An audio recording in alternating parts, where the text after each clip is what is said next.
Here are some of the most bizarre prehistoric creatures to ever be found frozen in ice. And yes, some of them might be waking up.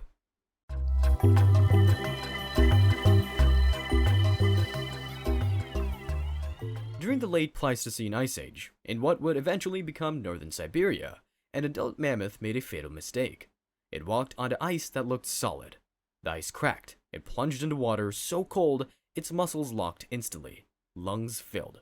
The scream froze in its throat. Then, 22,500 years later, a reindeer herder in Yakutia finds it. The mammoth's mouth is still open, still screaming. When scientists uncovered it, reddish-brown fur was still attached to the head and legs, and some recognizable soft tissue.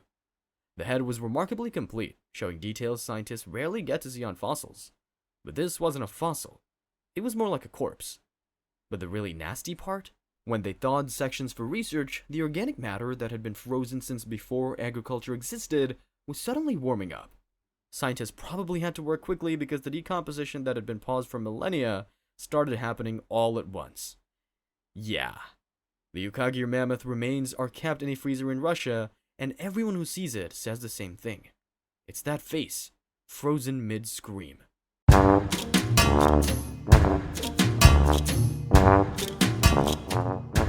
A mother cave lion goes out to take a breath of fresh air, leaving her cub in the cave for a quick second.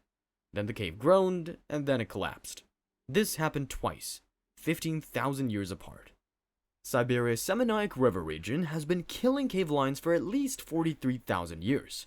The permafrost there is unstable, perfect for collapsing dens. In 2017 and 2018, mammoth tusk hunters found proof. 2 cave lion cubs, Sparta and Boris, just 15 meters apart, both crushed by the same cursed ground. Cave lions weren't regular lions. They were massive Ice Age predators, about 25% larger than modern African lions, with enormous canines designed for taking down woolly rhinos and bison. But these particular cubs were only 1 to 2 months old when they died.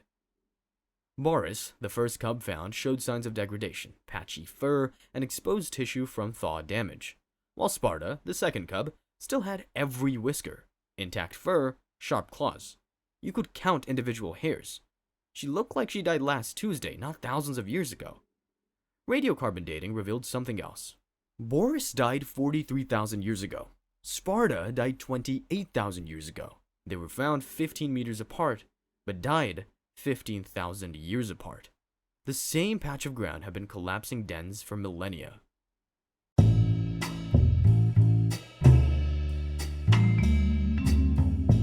"42,000 years ago, somewhere in Siberia's river valleys, a baby mammoth was having her last good day.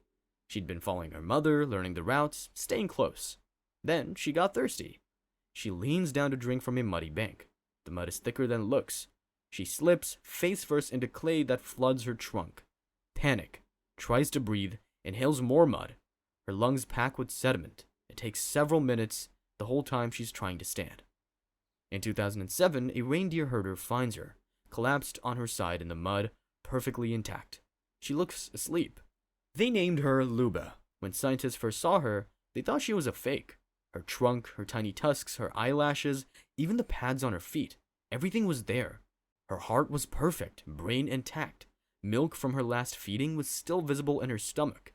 Her eyes were open when she suffocated, and the clay that killed her also preserved her perfectly by sealing out bacteria and oxygen. So in a weird way, the thing that murdered her kept her body intact for 42,000 years. Lyuba currently tours museums around the world, and every time scientists examine her, they find new details about those last minutes. She's the gift that keeps on giving. If you like this video so far, please don't forget to like the video. And if you don't like it so far, well, things are about to get more interesting.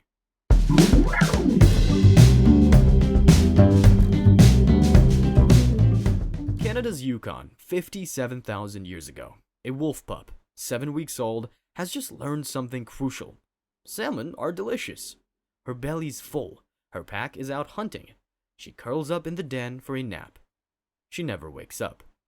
The ceiling collapses. Frozen mud buries her. She suffocates in minutes, too young to understand. In 2016, gold miner Neil Lovelace is blasting permafrost with water, searching for gold. Something washes out of the wall. not gold, the most complete wolf mummy ever found. The local Trondequechin people named her Jur, which means wolf in their language. Jur was essentially 100% intact. The only things missing were her eyes. Everything else, her fur, her skin, her internal organs, even the tiny papillae on her tongue, all perfectly preserved. X-rays showed her last meal still in her intestines. She'd been eating primarily salmon, which means she'd been learning to hunt along rivers with her pack before the den collapsed. The DNA analysis revealed something even sadder. Jur belonged to a population of wolves that no longer exists anywhere on Earth. Her entire genetic lineage was eventually wiped out and replaced by different wolf populations. So not only did this pup die alone and terrified 57,000 years ago, but her entire family line eventually went extinct too. Jur is currently on display at a museum, the most complete Ice Age wolf ever found from a bloodline that no longer exists.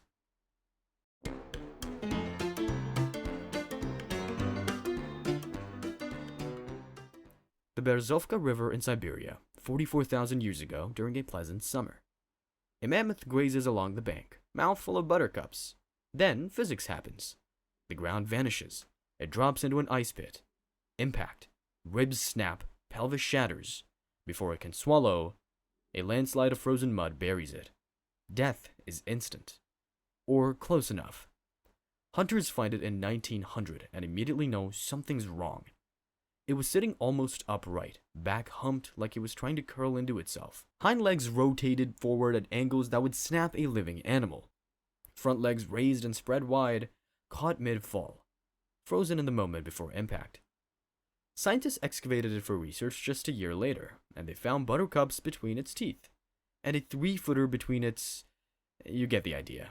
Either it died mid-mating season, or the trauma caused a stress response. Oh, I forgot to mention that several of its ribs were broken, the shoulder blade was fractured, and the pelvis was absolutely shattered. The tissue still contained traces of blood that had turned black over tens of thousands of years. The long bone in its right foreleg pulverized. About a dozen pieces.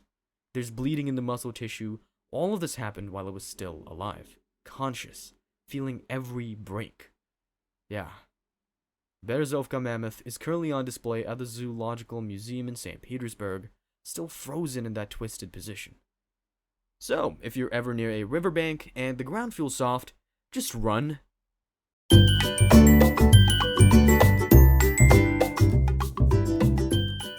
24,000 years ago, microscopic worms were crawling through Siberian mud, hunting bacteria, reproducing, living their tiny worm lives. Then winter came. Not just any winter, the kind that kills everything. Temperatures plummeted so fast, the worms didn't even have time to burrow deeper. Their bodies crystallized, ice formed inside their cells. They died. Or so you'd think. In 2021, Russian scientists carved off a chunk of permafrost and extracted a core sample. Standard procedure. They brought it back to the lab, set it under controlled conditions, and slowly raised the temperature. The worms just woke up. Not slowly, not gradually. They immediately started moving, eating, and reproducing by cloning themselves. You thought time travel was impossible, these worms just did it. The process is called cryptobiosis. When conditions turn deadly, these worms just stop. Their metabolism drops to zero. They flood their cells with protective proteins and wait. Frozen solid? Fine. Boiled alive? Whatever. Tossed into the vacuum of space? They'll wait that out too. Scientists call them extremophiles. The rest of us should probably call them what they are. Unkillable. And it's not just worms. Scientists have also revived 30,000-year-old mosses, 32,000-year-old seeds, and 42,000-year-old nematode worms from permafrost. Each discovery proves Siberia is basically a freezer full of ancient life hitting the snooze button. Right now, 1/4 of the northern hemisphere is permanently frozen ground. Emphasis on right now, because it's melting. Every summer, more permafrost thaws, and more ancient organisms wake up after a millennia of sleep. Scientists are excited about the potential for space travel and suspended animation research. So, that's the list. Let me know which one of these creatures was the most disturbing and why.